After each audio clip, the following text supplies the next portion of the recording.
Sebenarnya yang menyakitkan dari kematian itu kan kita berpisah ya dengan seseorang. Dan perpisahan itu adalah sesuatu yang pasti terjadi. Semua relasi, ada seorang penulis namanya Kerouac ya. Semua relasi akan berakhir dengan air mata katanya. Ini adalah fakta kehidupan. Semua hubungan akan berakhir dengan air mata. Artinya apa? Kita pasti akan berpisah.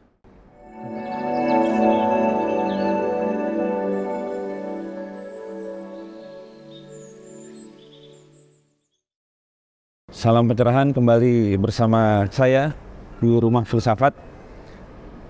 Kali ini kita akan berbicara soal sesuatu yang akan dialami oleh semua manusia, yaitu soal kematian. Jadi tema kita adalah filsafat kematian.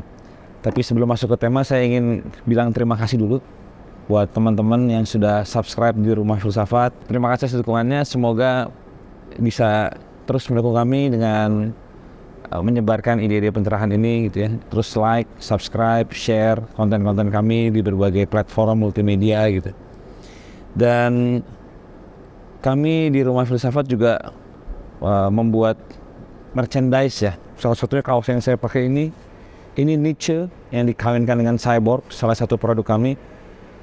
Teman-teman yang suka dengan hal-hal semacam ini bisa pesan nanti di Rumah Filsafat. Infonya akan kami sebarkan di berbagai sosial media. Ini teman-teman manajer Rumah Filsafat akan memberi informasi.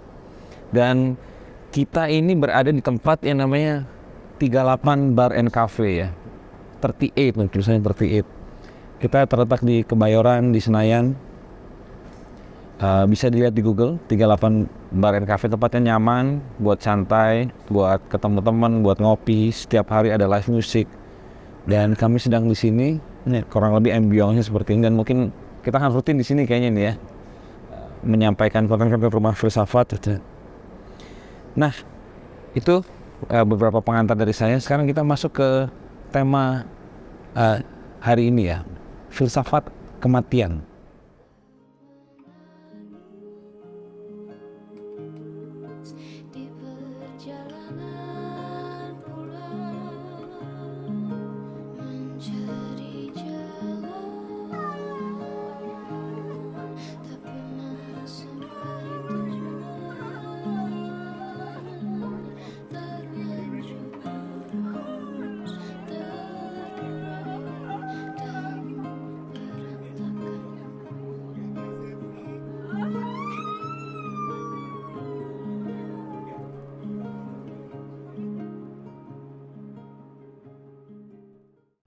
Filsafat kematian. Kenapa saya memilih tema ini? Jadi 2 minggu lalu sahabat saya meninggal tiba-tiba. Sahabat saya ini banyak membantu saya di masa lalu, menemani saya dalam proses perceraian saya dengan mantan istri saya.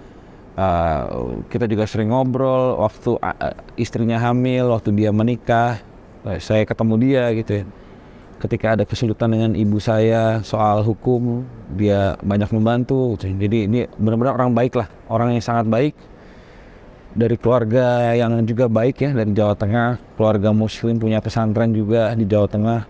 Sangat-sangat friendly dan humanis orangnya.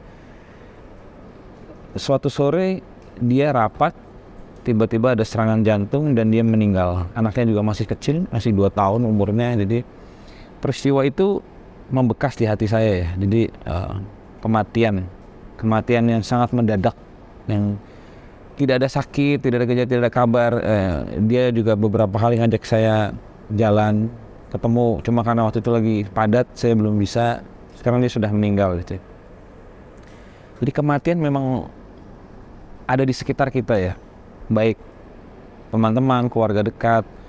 Kalau kita lihat berita juga tragedi Kanjuruhan yang sekarang masih dalam proses persidangan, kasus Verdi Sambo yang juga terkait dengan kematian yang tidak adil, terus 2 kecelakaan yang menyita perhatian publik, kecelakaan di Cianjur dan kecelakaan di Bekasi, juga terkait dengan kematian ya. Kematian dianggap sebagai sebuah tragedi. Buat teman-teman yang mungkin pernah ada keluarganya, ada temannya yang meninggal karena COVID-19, kita juga baru keluar dari pandemik ini ya. Ini kematian juga ada di sekitar kita. Saya ingat tuh waktu itu berita itu setiap hari ya, ada jumlah korban yang meninggal, jumlah orang yang kena penyakit gitu ya. Jadi terus menerus gitu ya. Kematian di sekitar kita, death is in the air, kematian ada di udara gitu. Dan saya sendiri sebenarnya sudah akrab dengan kematian ya. Bapak ibu saya sudah meninggal, beberapa teman dekat saya juga sudah meninggal, nenek saya sudah meninggal. Dan sebenarnya yang menyakitkan dari kematian itu kan kita berpisah ya dengan seseorang. Dan perpisahan itu adalah sesuatu yang pasti terjadi. Semua relasi, ada seorang penulis namanya Kerouac ya, semua relasi akan berakhir dengan air mata. Ini adalah fakta kehidupan. Semua hubungan akan berakhir dengan air mata. Artinya apa? Kita pasti akan berpisah, entah karena kematian atau karena konflik ya. Jadi kalau itu terjadi, biasanya tersisa adalah kesedihan ya, kekecewaan. Kalau saya di filsafat disebutnya melankolia, perasaan melankoli, perasaan sedih yang berkepanjangan ya, karena perpisahan, karena kematian, karena patah hati. Dan lalu di dalam melankolia lalu ada duka di situ ya, ada grieving ya, kita berduka karena perpisahan. Nah, pertanyaan yang ingin coba dijawab ya di dalam episode kali ini adalah, apa itu kematian? What is death gitu ya. Berbagai tradisi sudah mencoba ya untuk menjawab pertanyaan ini ya. Jadi ini mungkin merupakan salah satu pencarian abadi manusia soal kematian ya. Apa itu kematian? Apa yang terjadi setelah kematian gitu.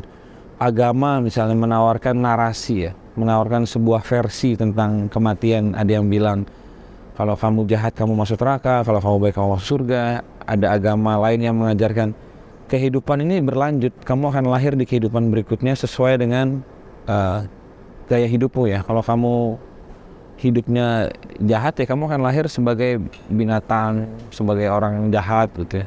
Jadi banyak versi yang ditawarkan agama. Dasarnya adalah narasi dan iman ya. Kepercayaan pada adanya Tuhan dan ada narasi yang ditawarkan. Ilmu pengetahuan juga berusaha ya mendefinisikan apa itu kematian. Nah, kalau di sains memang tidak ada narasi yang heboh ya. Kematian adalah ketika aktivitas jantung dan otak berhenti. Itu dari ilmu pengetahuan. Lebihnya bagaimana? Karena anggapannya kalau jantung dan otak sudah berhenti, kesadaran menghilang dan orang lalu dinyatakan meninggal. Jadi memang tidak banyak lah pemahaman tentang kematian di dalam sains ya. Karena memang ilmu pengetahuan modern itu fokus pada hal-hal yang bisa diukur, bisa ditangkap dengan panca indera ya, empiris dan materialistik. Dan kematian seringkali melampaui empirisme ya, melampaui materialisme. Bagaimana dengan filsafat ya? Saya sendiri kalau saya coba ingat-ingat ya, tidak banyak juga filsuf yang berbicara soal kematian ya. Yang saya ingat dua yang besar ya. Yang pertama adalah dari Socrates. Socrates bilang kematian itu adalah sesuatu yang harus kita rindukan. Kenapa? Tubuh dan jiwa berpisah sehingga kita tidak lagi dijajah oleh kebutuhan-kebutuhan tubuh ya. Kira-kira kan Socrates ngomong gini, manusia itu kebanyakan sibuk kan untuk memenuhi kebutuhan badan ya. Harus mandi, harus makan, harus istirahat, harus buang air, harus ada kebutuhan seks di situ ya. Jadi hidup kita tuh seringkali terjebak pada pemenuhan kebutuhan tubuh. Nggak ada waktu buat filsafat, buat belajar, buat sesuatu yang lebih lah. Nah, ketika mati, tubuh hilang, jiwa terpisah dari tubuh. Saat itulah kita bisa berfilsafat dengan tanpa batas. Maka buat Socrates, kematian untuk para filsuf adalah sesuatu yang dirindukan. Supaya apa? Supaya kita tidak lagi sibuk harus cari makan, harus buang air, harus mandi, harus istirahat, harus memenuhi kebutuhan seks. Kita tidak ada lagi kebutuhan-kebutuhan itu dan kita bisa belajar. Kita bisa berfilsafat tanpa beban, tanpa batas begitu. Itu Socrates. Dia tidak spesifik ya mendefinisikan apa itu kematian. Dia hanya bilang kematian adalah sesuatu yang harus kita rindukan. Makanya ketika Socrates Yunani kuno dulu, dia dihukum mati dengan minum racun ya, karena dianggap menyesatkan pemikiran anak muda ya. Socrates itu, dia tidak menghindar, tidak kabur, tidak marah-marah, bahkan dia menerima itu dengan gembira ya, hukuman mati itu dengan gembira, karena akhirnya saya tidak perlu lagi ngurusin tubuh saya begitu. Saya bisa berfilsafat tanpa batas, tanpa harus pusing cari makan, cari tempat tidur dan segalanya. Ada lagi filsuf lain yang ngomong soal kematian, yang Martin Heidegger ya, filsuf Jerman abad 20. Dia bilang makna dari kehidupan manusia adalah bahwa dia akan mati ya. Jadi yang membuat hidup itu berharga, hidup itu bermakna adalah bahwa ini akan berakhir. Bahwa apa yang kita sebut kehidupan itu adalah ada menuju kematian, sein zum Tode ya, perjalanan atau eksistensi menuju kematian. Jadi sama seperti Socrates, Heidegger tidak melihat kematian sebagai sesuatu yang buruk, sebagai sesuatu yang negatif gitu, tapi sebagai makna dan bahkan tujuan dari kehidupan ini. Itu kalau kita ngomong dari filsafat Eropa ya. Ada Heidegger, ada Socrates, dan mungkin ada beberapa filsuf lainnya yang ngomong soal kematian. Tapi seingat saya ya, sejauh pembacaan saya tidak banyak yang terlalu mendalam. Berbeda dengan filsafat Asia.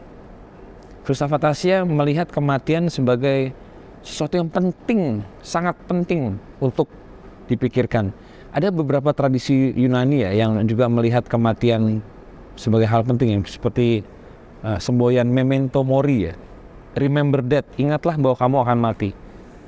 Di abad pertengahan Eropa ya, abad pertengahan Eropa tuh banyak orang tuh punya tengkorak di meja gitu, untuk mengingatkan, ingat bahwa kamu akan jadi seperti tengkorak ini, seperti ini.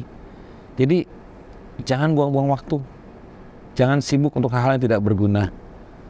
Hidup hanya sebentar, kamu semua akan menjadi tengkorak. Gunakan waktumu sebaik mungkin. Memento mori, remember that. Itu saya rasa ada berkembang di dalam filsafat Stoa ya, stoicisme ya. Nah, kalau di filsafat Asia, kematian adalah hal yang penting gitu, dan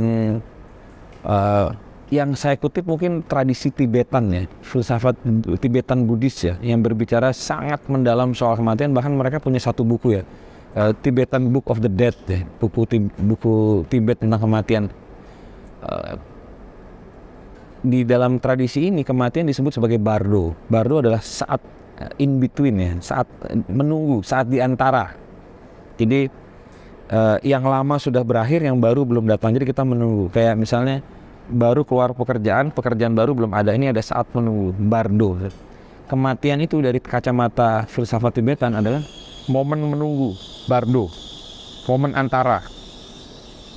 Dan momen antara ini antara kehidupan yang sebelumnya dan kehidupan selanjutnya, bardo. Nah, apa yang terjadi ketika manusia mati? Ketika orang mati itu apa yang terjadi? Agak mirip dengan Socrates ya. Di dalam filsafat Tibetan, filsafat Asia, saya sebutnya filsafat Asia karena tradisi yoga juga berbicara hal yang kurang lebih sama. Terjadi perpisahan antara tubuh dan pikiran. Jadi kalau kita masih hidup, badan kita dan pikiran kita tuh menyatu, koheren, sinkron, sehingga menghasilkan kemampuan untuk berbicara, mendengar, melihat, merasa, berpikir. Tapi saat tubuh kita sudah waktunya, energinya sudah habis dan kita harus mati, terjadi perpisahan, tubuh ke sini, pikiran ke sini. Nah, kita harus paham ya, di dalam filsafat Asia, terutama dalam tradisi yoga ya, tubuh itu adalah hasil dari apa yang sudah kita makan. Jadi kita makan macam-macam, jadilah tubuh ini ya. Dari kecil saya bayi, saya segini, sekarang saya sudah hampir 40, saya segini gedenya. Itu sebenarnya adalah makanan. Makanan-makanan yang saya makan. Kalau saya makannya kebanyakan saya jadi gendut, kalau saya kurang makan saya jadi kurus. Jadi tubuh tidak lebih dari akumulasi makanan. Sebenarnya kalau pikiran adalah akumulasi impresi. Apa yang saya baca, apa yang saya dengar, itu akhirnya membentuk pikiran saya. Nah, pada saat kematian, dua hal itu terpisah. Apa yang saya makan dan apa yang saya kumpulan, akumulasi impresi sebetulnya. Apa yang saya baca, apa yang saya dengar, itu juga terpisah. terpisah, lenyap, lalu yang muncul adalah kesadaran. Ini yang disebut kesadaran murni atau rikpa, kesadaran yang telanjang, kesadaran tanpa pikiran, kesadaran tanpa konsep. Dia bukan tubuh, dia bukan pikiran, dia hanya kesadaran murni. Nah, ini dan proses ini di dalam tradisi Tibetan ini terjadi secara bertahap ya. Jadi tubuh mulai saraf berhenti bekerja, ginjal berhenti bekerja, akhirnya jantung berhenti bekerja, otak berhenti bekerja, pikiran juga imajinasi, memori mulai redup, mulai lenyap gitu ya. Ketika imajinasi, memori, konsep lenyap, ini bertahap ya. Jadi kematian itu tidak langsung mati di dalam tradisi filsafat Tibetan ya. Tapi kematian adalah sesuatu yang bertahap. Baik kematian alamiah ya, orang sakit misalnya, atau kematian karena kecelakaan mendadak gitu ya. Semua kematian adalah proses yang bertahap. Tubuh berhenti aktivitasnya, pikiran berhenti aktivitasnya, dan yang tersisa adalah kesadaran ya. Kesadaran. Nah, kesadaran ini sekali lagi dia bukan tubuh dan bukan pikiran, tapi dia menjadi fondasi dari segalanya. Nah, di sini adalah saat yang sangat penting. Kalau kita pada saat kita mati, kita bisa mengenali kesadarannya. Kita tidak sibuk dengan memori, tidak takut, tidak cemas, tidak marah, tidak dendam, tapi kita sepenuhnya sadar. Jadi pada saat kita mati, gitu ya, kita sepenuhnya sadar dan bahkan kita bisa mengenali kesadaran kita akan menemukan pembebasan. Jadi liberation, makanya di dalam tradisi filsafat Tibetan, kematian adalah pembebasan. Death is a liberation, Kematian adalah pembebasan.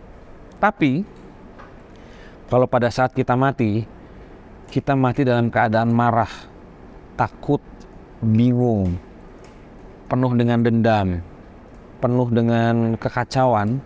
Jadi pada saat mati itu kita, aduh takut gitu ya. Tubuh kita hancur, memori kita hancur, dan kita tidak mengenali kesadaran kita ya, tidak menyadari kesadaran kita akan hanyut ke dalam memori, ke dalam pikiran yang kacau, dan akhirnya kematian menjadi sebuah penderitaan. Nah ini memang tipis sekali ya, pembedaannya sangat tipis. Kalau kita pada saat kita mati kita sadar penuh perhatian dan bahkan bisa mengenali kesadaran, kita terbebas. Tapi pada saat kita mati, kita penuh dengan emosi-emosi yang ekstrim, kita akan hanyut ke dalam penderitaan. Setipis itu perbedaannya. Nah, bagaimana supaya bisa mati dalam keadaan sadar? Makanya dalam hidup kita harus berlatih untuk hidup sadar ya. Conscious living atau mindful living. Salah satu semboyan rumah filsafat kan adalah untuk menciptakan dunia yang sadar. Jadi bukan hanya bernalar sehat ya, tapi sadar. Karena kesadaran ini adalah esensi dari manusia. Kesadaran adalah kehidupan. Kalau dalam hidup sehari-hari kita sudah belajar untuk hidup sadar, bahkan bisa mengenali kesadaran, mengenali diri kita yang sebenarnya, diri sejati kita, maka ketika kematian tiba, kita nggak takut. Mau kita mati karena kecelakaan atau karena sakit alamiah, kita nggak takut. Kita bisa mengalami conscious death, kematian yang sadar, dan bahkan kita bisa mengenali kesadaran ketika kematian, atau istilahnya resting in awareness ya, beristirahat di dalam kesadaran. Maka kematian bisa menjadi proses yang sangat membahagiakan dan bahkan membebaskan kita dari penderitaan dan bahkan dari segala macam kebingungan ya.